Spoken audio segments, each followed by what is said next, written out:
Eddie Hearn exposes Deontay Wilder for being a box office flop. And I think we might need to be concerned by this. This is the Battle Camp. Please hit the subscribe button. You'll find it in the bottom right hand side of your screen.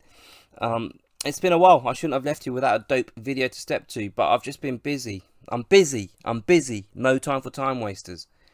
And yeah, today I got time, and I thought I'd speak to you guys a little bit about a video I saw yesterday. It was a media scrum involving our mate Eddie Hearn, and it was during the Devin Haney card, and someone asked him about the photo. Actually, no. Okay, so someone asked him to comment on the fact that there were celebrities present during the Deontay Wilder and Dominic Brazil fight. And Eddie Hearn, I'll tell you what, he's one sharp bastard. He's fucking quick in it. His tongue moves super quick. And just like that, he goes, "Well, I'm glad someone was fucking there because the fans went." And then he went on to say that there was only 6,000 paid attendees during that fight, and there was only a total of 11,000 people there watching that fight. Now, I don't know how accurate these numbers are. I don't know if they're true or not. But I made a video a couple of days ago because I saw an article on Boxing Scene where I think the guy said, the writer said there were 13,000 people present. Now, I don't know what the exact number is, but if Eddie Hearn is telling the truth, then 6,000 paid attendees and 11,000 total, that's a disgrace. I said the 13,000 number was disappointing, but if it's 11,000 with only 6,000 of those paying, then it's a fucking disgrace.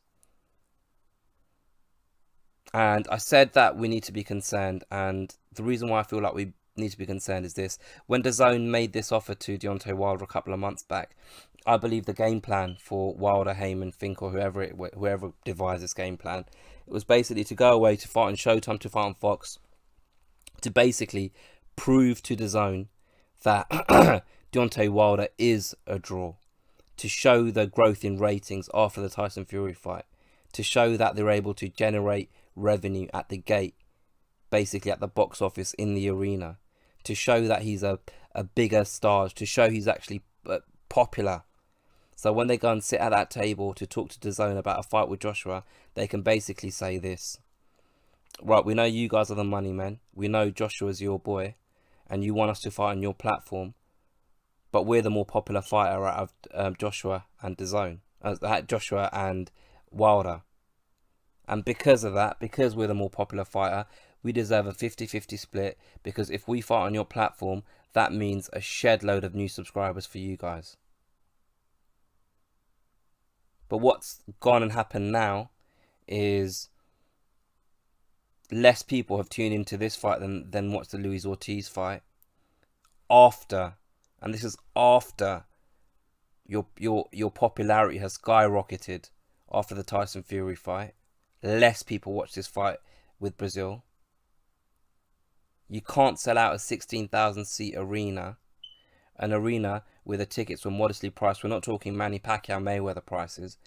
We're not talking McGregor Mayweather prices. We're talking modestly priced seats, so that as many people as possible are able to come to that fight. And it's in New York, a fighting city.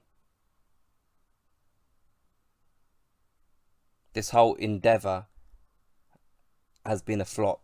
This whole like Deontay Wilder kept saying, "I'm betting on myself. I'm betting on myself." And I'm pretty sure that's something that fucking Shelly, Finkel, or Al Heyman said to him. You bet on yourself, and right now you're losing that bet. Your chips are down. And that collateral that you were going to use to go to the negotiation table to try and get a 50-50 split, that collateral doesn't exist. Because the popularity that you thought you gained after fighting Tyson Fury, that was a mirage. You know what that was? That was memes and Instagram posts. That's all that was. And like I said in my last video, it's free to go viral. Where the sweet spot is getting people to put their hands in their pocket and actually invest in you and support you and actually show that you're able to generate revenue.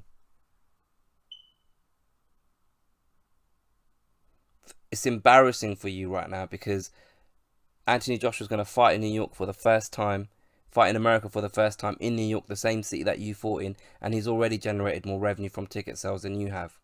It's his first time fighting in America. The whole narrative that you were telling us is no one knows who he is in America. No one knows what DAZN is. No one knows who Joshua is. And before like you guys start piping up in the comments, Wilder fanboys, and telling me that, oh well, it's because 8,000 people are coming from Britain to watch that fight. How is that a bad thing? A man is able to get someone to spend over £1,000 to fly to a different country to watch him fight. How is that a bad thing? Do you know why Manny Pacquiao got to where he got to? Do you know why Manny Pacquiao is still fighting on pay-per-view to this day? To this day! It's because when he was coming up in the ranks, when he first touched down in America, when he first started headlining shows in America, he had an army of Filipino fans that came with him. And they went to Vegas and they gambled their money away in the casinos. Then they went to the arena and watched their guy Manny Pacquiao fight. And when Bob Arum was promoting those shows, he knew that he was not going to make a loss having Manny Pacquiao headlining his shows. So he invested in Manny Pacquiao. And Manny Pacquiao grew and grew and grew into a pay-per-view fighter. Don't get me wrong, obviously Manny Pacquiao is an exciting fighter. And he's fun to watch and he's explosive. All of those things apply to Deontay Wilder. He's an exciting fighter. He's fun to watch. He's also explosive. But he's not connecting with the American people.